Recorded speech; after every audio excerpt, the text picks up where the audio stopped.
riding a motorcycle in the Arizona desert, faster than he probably should be. Doing some light gardening up here in Putnam with his chainsaw in the trees, just cutting a few small trees, nothing major. Stressing out about whether it's 9:30 or 10 o'clock that he has to be in court for that preliminary conference 10 months from now. Walking over to his team, Sharon, Stephanie, and saying, remember that discovery response I asked you to get out 1 minute ago? Did it go out yet? Why not? We all know who I'm talking about. We're talking about Tony Gair, our Tony. Tony was a character, by all means, a piece of work in all the best ways. I could go on all day talking about all of the different qualities and quirks of this man.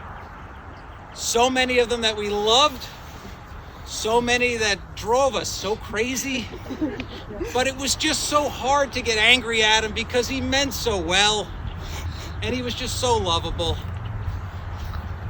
But, as Howard mentioned, the quality of Tony that stands out among all those others was a ferocious desire to help people. Help people who are less fortunate. Help those around him. Help a colleague shine. That was Tony. And you say that a lot of people, they like to help. No, this was a different level that this man had. And he helped a lot of people in his 74 years and his over 43 years as an attorney. I got to work with Tony for the last 8 years. A great 8 years. And I've got probably 100 stories of things he did for people. I can't imagine for some of you here, you must have a couple thousand. And I could go on all day. We don't have all day. So I'm going to cut to one that I want to tell you about that some of you know about, but not all the details. And some of you probably don't know about this because Tony would never tell you himself. That wasn't him. He didn't help for the glory. He did it because it was the right thing to do. The story's hard. It involves a little girl named Cleo. Tony and I represented Cleo and her parents, but this is not about that case. It's not about the facts. This is about something else. It shows you how Tony was. In December of 2018, it was December 10th, Tony and I got a call from Cleo's parents. Cleo had been born with cystic fibrosis. She had a terrible version of it. At this time, she was 3.5 years old. Her health had taken a turn for the worst. And her parents were calling us simply to inform us of what was going on. You're our attorneys. You asked us to inform of any health changes. We're just letting you know what's going on. And they told us that her health had turned, and Cleo was going in for heavy treatment in a hospital, even though she had treatment every day of her life. She had to be admitted, and she'd be spending Christmas in the hospital. But that call then took a sudden turn when Cleo's parents told Tony and I that their doctor had told them that as of that week, a miracle drug had been approved by the FDA that fit the type of cystic fibrosis that Cleo had. And if they could get this drug, Cleo's health would improve and she'd be home with her family for Christmas. But then it took another turn when they told us that her father's insurance company at work would not cover the drug. Her mother's insurance company would not cover the drug until January. The drug, we said, well, what does it cost? The drug cost $300,000. The pharmaceutical company was asked by the parents to provide, and their doctor, to just give the child a dose of the medication so she could get healthy and be home for Christmas. They said no. They appealed. The pharmaceutical company said no. The family called Tony that day to simply tell them what was going on. That was it. As their attorney, to tell them this is what we're dealing with, nothing else. They did not ask him for anything. He hung up that phone and he looked at me and he said, that girl is spending Christmas with her family in her home.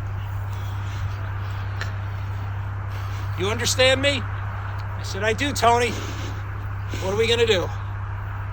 Now, Tony, he would have just written a check. He would have. But he couldn't. Because as some of you may not realize, when we represent clients, we are not permitted to give them anything. Not only is it unethical, it's illegal, and Tony knew that. Because he would have in a second done that. So he had to be a little more creative, but we're dealing with Tony Gair here. He was a man of creativity. And he looked at me and he said, I've got an idea. And he picks up the phone and he calls Howard Hershenhorn. And he says, Howard, give me Julia Marsh's phone number right now. I know you must have it. Julia Marsh of the New York Post. Tony calls. Julia picks up. And Tony tells her what's going on. And I was on that call listening, and Julia says, Tony, listen, this is a sad story. I know it's sad, but there's a lot of sad stories. I don't think the editors are really going to go for this. And he said, let me tell you something. And it was like watching this man give a closing argument. And he said, we have a child here who is being taken from their family on Christmas because of an insurance company who won't make a payment, another insurance company who won't make a payment, a pharmaceutical company that gets millions of dollars in grants from the cystic fibrosis community that will not give this child one dose of this medication. In the United States of America, allowing this child to suffer when they could save her. Julia, that's your story. Take that to your editors. Phone was silent. And Julia said, all right, Tony, you sold me. I can sell this. 1 hour later, Julia was in our office. The mother of Cleo was in our office. We're walking in, Tony and I, and here's where, just the twist with Tony, you never knew with this guy. We're walking in, he says to me, Chris, listen to me. Sit with the mom, do the interview. I said, what are you doing? He said, just go ahead. Okay. And he said to me, but one very important thing, you understand me? My name is not in this article. This law firm's name is not in this article. This is not about us getting publicity, Chris. This is about this child getting home for Christmas. You understand? I said, I do, Tone. And we went in and we did that interview. That night, the New York Post story dropped. It went viral instantaneously. My phone started ringing off the hook. And I learned from Julia Marsh that within minutes of that story dropping, the New York Post was bombarded by phone calls and emails with people trying to get money to Cleo. Ultimately, a New Yorker who we all know, who I can't say the name, I was sworn to secrecy, took care of it. And Cleo's medication was sent by an airplane, got to her, given to her. She went home from the hospital and spent Christmas, as Tony said she would, waiting for Santa with her parents in her home. New York Post ran 2 stories on it. They liked it so much. And on that second day after it ran and it was all over, I stood at Tony's office and we just looked at each other. I spent a lot of time in his office and we just hugged and we cried about it. About what we had accomplished, what he had accomplished. And I said to him then, and he was telling me, Chris, I'm so proud of you for this. I said, proud of me, Tony. You did this. This was you.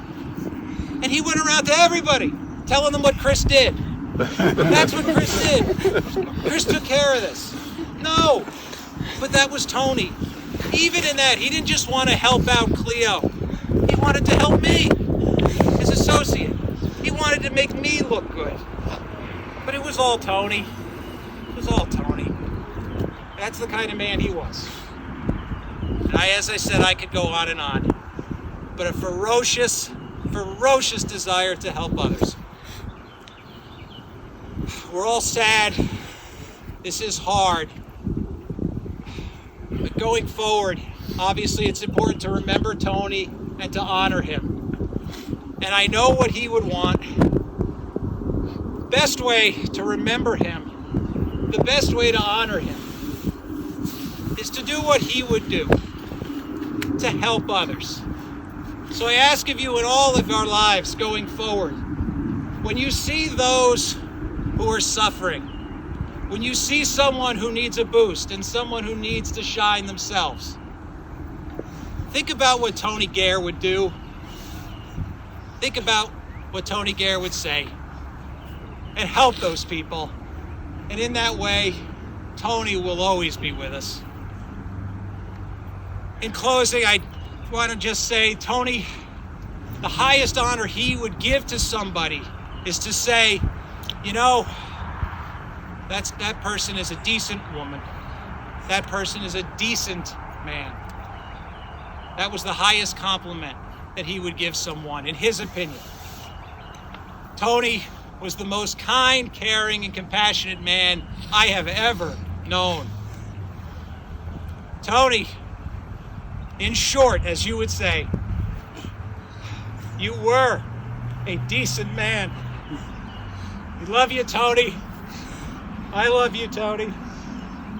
We will miss you.